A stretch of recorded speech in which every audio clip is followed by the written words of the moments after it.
One Shot Gaming na naman nagbabalik mga bossing.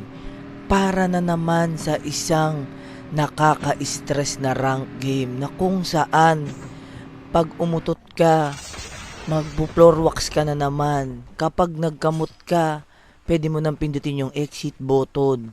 So dito 4 kills pa lang ako dito. Meron pa sa baba ko. Anong gagawin mo kapag ganito yung situation? Mag-camp ka. Hindi yung puro aggressive play tayo. Dito wala tayong gamit. Pero nakapag-load up tayo ng 117. Dito magkakamp tayo para makabawi tayo sa loot. So dito gigatekeeping ko sana pero naisip kong bumalik kasi may nakabihikil dito.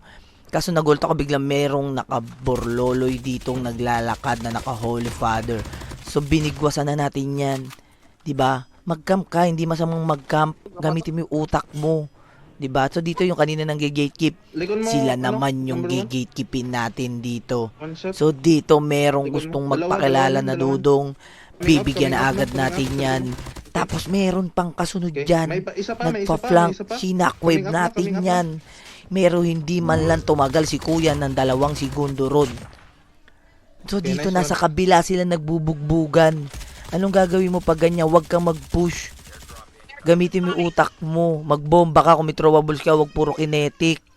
'Di ba? Diyan mo makikita kung gaano kahalaga yung mga throwables. O 'di ba? O down to yung dalawa.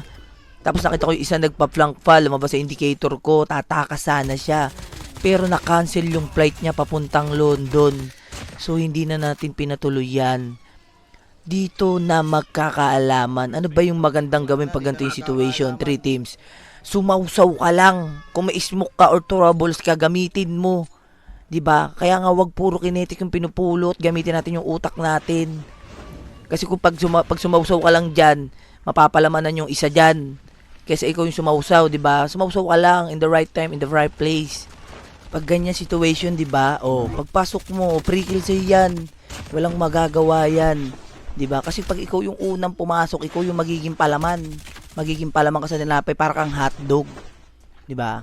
So dito nyo makikita kung gaano ka-effective yung mga throwables dyan, lalo yung smoke sa last zone. Di ba? O katulad yan, nagpa-pop up tayo ng smoke.